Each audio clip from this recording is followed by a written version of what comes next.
Dear students, आज है आपका चैप्टर जीके।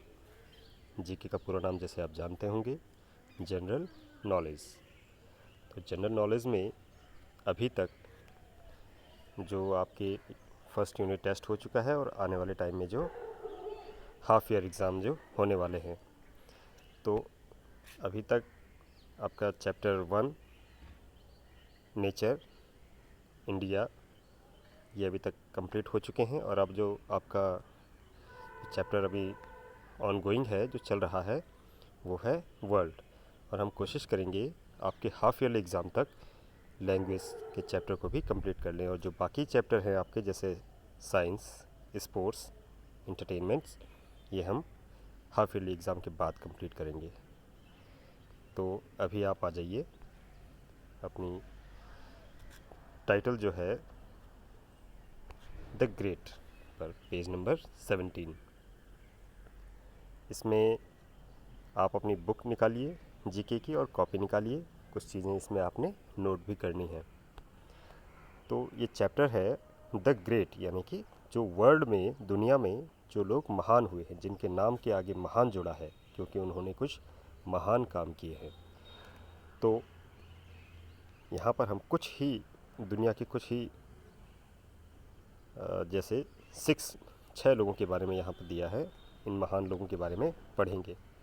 अलग अलग देश के लोग हुए हैं ये। तो हम स्टार्ट करते हैं।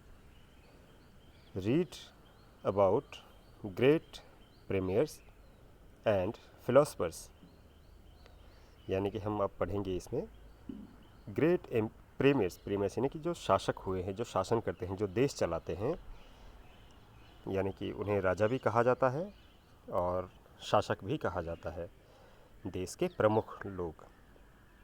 एंड फिलोसफर्स, फिलोसफर्स यानी दार्शनिक। दार्शनिक कहते हैं उन लोगों को जो हमें अच्छी सीख देते हैं, जो जीवन के बारे में हमें बहुत सी बातें हमें सिखाते हैं, बताते हैं। ऐसे महान लोग, इनके बारे में हम पढ़ेंगे। Use the clue to write their names. हमने यहाँ जो नेम्स दिए गए हैं, ये इन कोट्स में फिल करने हैं, यानी कि यहाँ पर इनका नाम लिखना है इनकी पिक्चर के आगे। ठीक है बच्चों, तो स्टार्ट करते हैं फर्स्ट से। ये जो पिक्चर आप देख रहे हैं, इसके आगे जो कोट है, इसे पढ़ते हैं। Was a king of the ancient Greek kingdom of मैसेडन।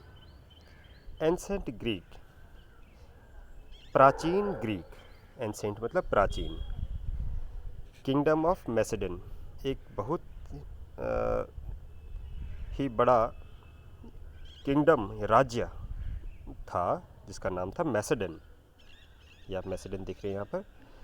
तो ग्रीक देश, प्राचीन जो ग्रीक है, वहाँ पर एक किंगडम था जिसका नाम था मैसेडन। और उस मैसेडन के एक राजा थे। कौन थे, अभी हम इनके नाम को जानेंगे। आगे इनके बारे में लिखा है, ही invaded India in 326 BC। 326 BC ये एक सन है, जैसे आज का सन है 2020। तो आज से 2020 साल पहले, और कितना पहले, उससे भी 326 साल पहले। ये आप आगे सीखेंगे बेटा कि ये जो BC है ये भी सन है, और इसको हम कैसे इसकी गणना करते हैं, कैसे इसको जानेंगे, ये आप डिटेल में आगे पढ़ेंगे। लेकिन अभी मैं आपको ये बताता हूँ कि 2000 साल से भी 326 साल पहले की ये बात है। ही इन्वेडेड इंडिया, यानी कि उसने इंडिया पर आक्रमण किया था उस समय पर। Winning an important victory at the battle of headspace. Headspace की एक बहुत ही बड़ा युद्ध हुआ था, वो उसने जीता था। तो कौन थे ये व्यक्ति, हम यहाँ पर इनका नाम लिखेंगे, यहाँ से लेंगे, देखेंगे इनमें जो नाम लिखे हुए हैं। तो यहाँ से अलेक्जेंडर द ग्रेट, ये जो व्यक्ति हैं, जितनी डिटेल यहाँ पर दी गई है इनके बारे में, तो इससे हमें पता चलता है कि इनका नाम है Alexander the great. Alexander the great हम यहाँ पर लिख देंगे। सेकंड पे हम आते हैं। अब इन पर्सन के बारे में बात हो रही है। Was an Indian emperor of the Maurya dynasty. Maurya dynasty यानी कि मौर्य एक नाम है। ये लोग शासन करते थे, इनका शासन चलता था इंडिया पर। ये इंडिया की पर्सन है, इंडिया की व्यक्ति है। ये मौर्य जो शासन था, ये जो इंडिया में जो मौर्य शासन था, ये उसके राजा थे, एम्परर थे। एम्परर का मतलब ही राजा होता है। He promoted Buddhism throughout Asia. ये जो राजा थे, इन्होंने क्या किया, एशिया यानी कि जो महाद्वीप है, यहाँ पर क्या किया, बुद्धिज्म का प्रचार प्रसार किया। ही प्रमोटेड, उन्होंने प्रमोट किया यानी कि उसका प्रचार प्रसार किया, उसको आगे बढ़ाया। किसको? बुद्धिज्म को। जैसे हिंदू धर्म होता है हमारा, या किसी का भी, या कोई और धर्म होता है, मुस्लिम होता है, या बुद्धिज्म भी ऐसा ही एक धर्म होता है, बौद्ध धर्म कहते हैं उसे। तो इसका इन्होंने क्या किया था, इन्होंने इसका प्रचार प्रसार किया था। तो कौन है ये व्यक्ति? इनका नाम भी हम यहाँ से लेंगे। तो इनका नाम है Ashoka the great.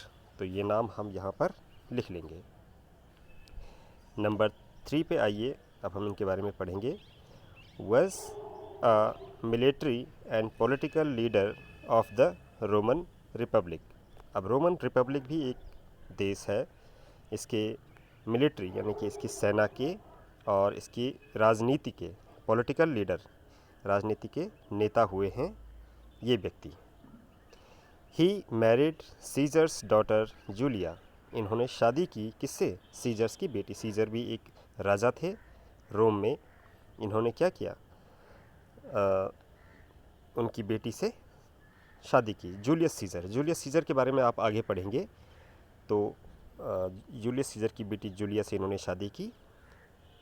He and Caesar fought for the leadership of the Roman state. अब इस व्यक्ति की और जूलियस सीजर की लड़ाई हुई। फॉट यानी कि उन्होंने लड़ाई करी किसके लिए? Leadership of the Roman state. Roman state जो देश था, उसके नेतृत्व के लिए, उसको चलाने के लिए, उस देश को चलाने के लिए इन्होंने आपस में लड़ाई की कि कौन इस देश को चलाएगा। तो कौन थे ये व्यक्ति? इनका नाम था पॉम्पी द ग्रेट।